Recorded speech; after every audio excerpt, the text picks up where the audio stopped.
Have you ever looked at someone you loved and realized they were no longer seeing you as family, only as the last thing standing between them and what they wanted?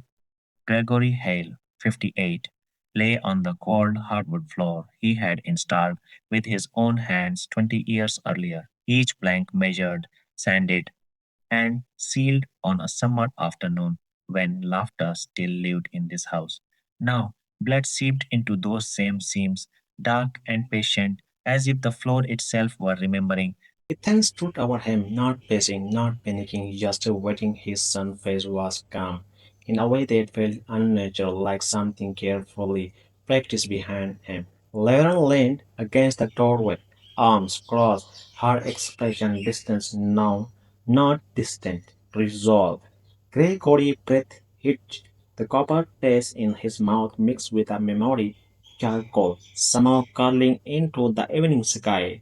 Ethan is a boy running barefoot through the yard, shooting for him to throw the football again, later looking, calling them both inside before it got to dark. The memory snap, no one will believe you, Ethan said, his voice steady, almost bored. Gregory fingered toward his phone lying just inches away. You should have just signed the paper, Dad. Ethan added, softer now, cruel in a quieter, more intimate way. Gregory dragged his hand forward. Ethan laughed. He thought he had already won. Betrayal did not begin that night. It began months earlier, quietly, the way not begun inside all would. At first, it was subtle enough to mistake for care. Ethan stopped bringing beer when he visited. Instead, he arrived with folder, neatly labeled edges, cracks, his tone shifting into something mild. Planning, he called it, just being responsible, but Gregory noticed how his son's eyes moved now, drifting past him, leaning on the walls. The fixture, the liar, the way a buyer studies a property, not as a son returning home. Laren did not bother with soft language. This house is a wasted on one person, she said one afternoon standing in the living room, like she was already rearranging it in her mind. The question started to come casual at first, almost conversational account wells, deeds, insurance. Not how are you, but what do you have? Not concern, but inventory. Then came the papers. They sat on the coffee table for 2 days before anyone mentioned them. Power of attorney, clean, official waiting, just in case. Ethan said, if something happened. Gregory had looked at his son, then really looked, and something inside him shifted. Now, he said simply. The warmth vanished not slowly, instantly. They did not argue. They did not pursue. They recalibrated. They were no longer trying to convince me. Gregory would later understand they were meeting resistance. And resistance, he realized, was just a delay to them. They were not waiting for his agreement. They were waiting for him to become irrelevant. Quietly, I put distance between them and everything they thought they could read. The shift did not happen all at once. It was quieter. Then that colder Gregory stopped reacting like a father being pushed aside and started thinking like a man being cornered. He reviewed everything. Accounts were the first to change, permissions tightened, access rewrote it, redundancies built in place no one would think to look.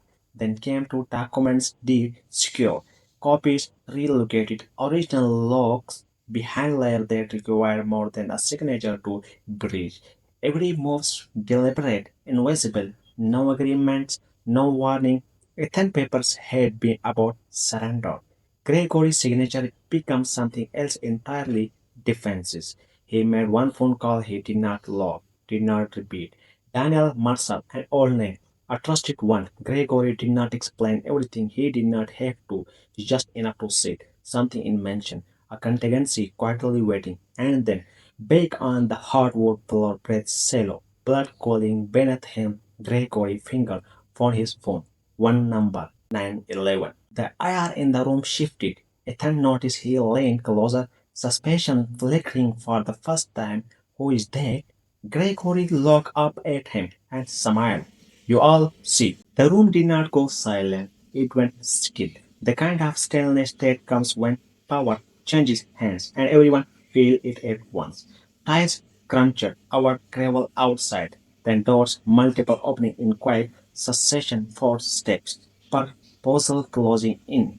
The front door gave way and the room fell not chaotically but within precision. Officers separate out, their eyes taking in the sense in pieces, the blood threading into the hardwood, the overturned chair, the scared paper, Lauren rigid posture, Ethan sternly uncertain stance, and then Daniel Mercer stepped inside. He did not raise his voice. He did not need to. The look on his face can prepare. Finally drained the last illusion of control from the room. It's already done. Mercer said evenly, all asset restructured, legal authority reassigned, every communication documented weeks ago. Lawrence colors fell tall. Ethan shook his head, backing up half a step. No, this is a misunderstanding. Assault is not a misunderstanding, one officer replied flatly. The words landed like a door slamming shut. On the floor, Gregory exhaled, then slowly pushed himself up, not reaching for Ethan, not needing him. He steadied himself, eyes clear. No. You said no one would believe me. Gregory said, his voice quiet but unshaken. I made sure I would not have to really unbelieve. Love does not mean surrender, and family does not mean sacrifice without limits. Those are the lies people like Ethan and learn really on. The house was quiet again, not the brittle silence from before, the kind that hums with tension, but something steadier, settled, final. Gregory knelt on the hardwood, followed a cloth in his hand, working slowly at the dark seam where blood had dried. The same floor he had built decades ago, board by board, decision by decision. Back then, every choice had been made with care, with hope. A home was not just constructed, it was accumulated. Small sacrifice, long days, quiet commitment. No one ever saw. He paused, pressing the cloth harder, watching the stain give way. Little by little, something could be cleaned, something could not. His phone buzzed once the nearby table. A name flashed across the screen. Ethan. Gregory looked at it and let it stop. Not out of anger, not even out of heart, out of clarity. Greed had not created something new in his son. It had revealed something that had always been waiting. And Lauren, she had not planned it. She had only sharpened it, given direction.